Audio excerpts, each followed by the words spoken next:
삼국사기에 따르면 공해는 김씨성으로 신라 왕족으로 태어났습니다. 공해가 태어날 때 하늘로부터 빛이 드리워졌고 갓난아기인데도 이빨이 벌써 자라 있었다고 합니다. 이를 불길하게 여긴 신라 왕은 병사를 보내 어린 공해를 죽이려 합니다. 병사는 공해를 성벽 밑으로 던져버리는데 가까스로 미리 성벽 아래에 있던 공해의 유모가 그를 받아내서 목숨만은 건지게 됩니다.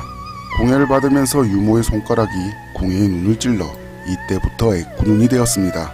그렇게 목숨을 건진 공해는 유모의 손에 자랐는데 성격이 호방하여 늘 사고를 치며 지냈습니다. 그렇게 10년이라는 시간이 지났고 여전히 사고나 치며 살았습니다. 그런 공해의 모습을 보며 유모의 속은 까맣게 타들어갔습니다. 공해를 걱정한 유모는 그에게 출생의 비밀을 알려주게 됩니다. 너는 사실 이 나라의 왕자로 태어났다. 살해당할 운명이었던 너를 목숨을 걸고 구해냈는데 매일 사고만 치고 다니니 걱정이 되는구나 라고 합니다. 공해는 그 말을 듣고 그럼 제가 집을 나가서 더 이상 걱정을 끼쳐드리지 않으면 되겠네요 라고 말하고 그날로 가출을 합니다. 가출한 공해는 3달 살아는 절에 들어가 승려가 됩니다. 승려가 되고서도 천성을 버리지 못한 공해는 출가한 신분에 고기도 먹고 애꿎은 동료 승려들을 괴롭혔습니다. 공해의 폐악질에 승려들은 언젠가 반대로 골탕을 먹이리라 벼르고 있었습니다. 하루는 승려들이 모여 밥을 먹던 중이었습니다. 밥을 먹던 공해가 잠시 자리를 비우자 그를 싫어하던 승려들이 그의 밥을 방바닥에 쏟아놓았습니다. 공해는 밥이 쏟아진 걸 보고서도 의외로 별 화를 내지 않았습니다. 말없이 밖으로 다시 나가더니 방 안에 물 한 바가지를 들이부어버립니다.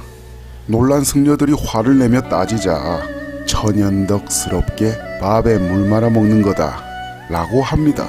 그런 태연한 태도에 기가 막힌 승려들은 말 한마디 더 못 따졌다고 합니다.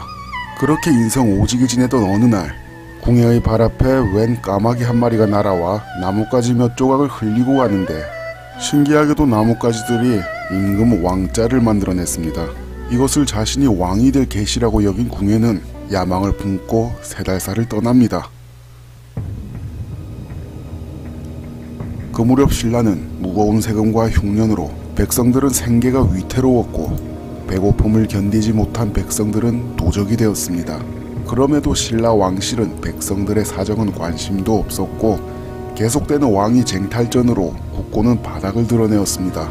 신라는 각 지방의 세금을 독촉했는데 이게 백성들의 격분을 불러일으켰습니다. 결국 사벌주에서 농민인 원종과 애노가 격노한 민중들을 모아 반란을 일으켰습니다. 신라는 급히 군대를 보내 이들을 토벌하게 했지만 토벌군은 반란군의 기세가 두려워 감히 맞서질 못했습니다. 중앙에서 파견된 군대가 농민 반란조차 진압하지 못하고 쩔쩔매는 모습을 보이자 그동안 눈치만 보고 있던 지방의 호족들은 중앙정부의 연결을 끊어버리고 군벌을 형성합니다. 이 무렵 3달살을 나온 공해는 군벌들 중 하나인 기원의 부하로 들어가게 됩니다.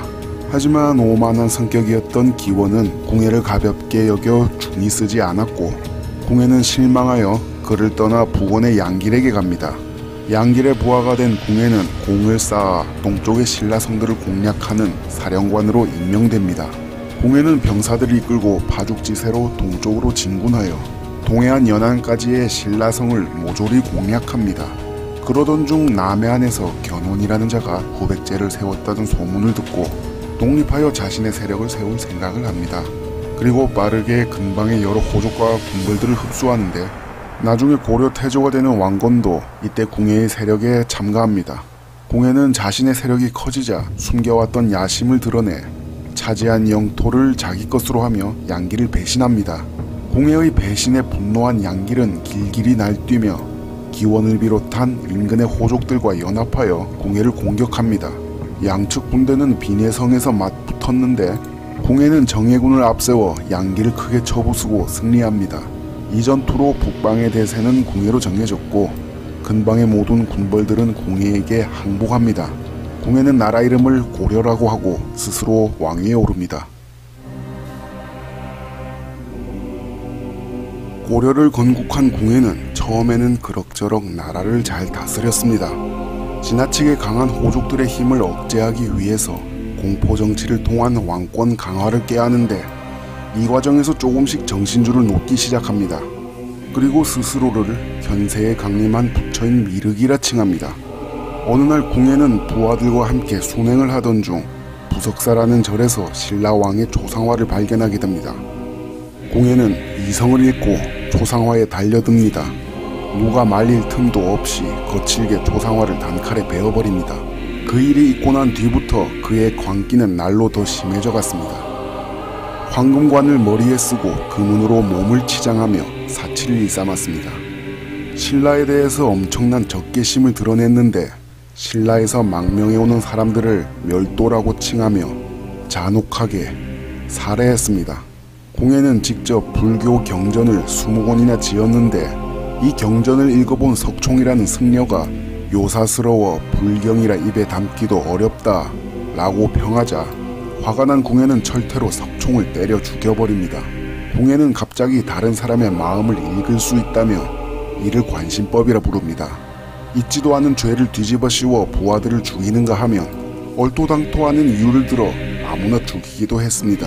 심지어 이런 궁예를 말리는 황후도 간통을 한다며 죽이는가 하면 자신의 아들들도 관심법으로 죽여버립니다.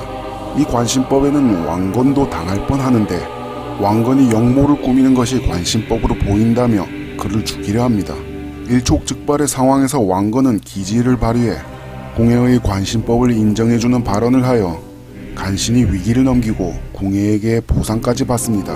이렇게 궁예가 뻘짓거리를 하는 동안 중요한 일들은 왕건이 도맡아서 했고 궁예는 민심을 잃고 그 민심은 왕건에게 갔습니다.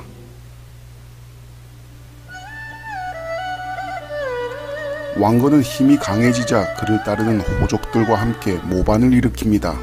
언젠가 관심법으로 죽게 될 것이라고 생각해 두려웠던 호족들이 대부분 참가했습니다. 궁궐이 습격당하고 금세 반란군이 당도하자 궁예는 산으로 피신합니다. 삼국사기와 고려사에 따르면 궁예는 일반 백성으로 변장을 하고 궁궐을 빠져나와 도망을 치던 중 배가 고파서 보리이삭을 훔쳐먹다 주민들에게 맞아 죽었다고 합니다.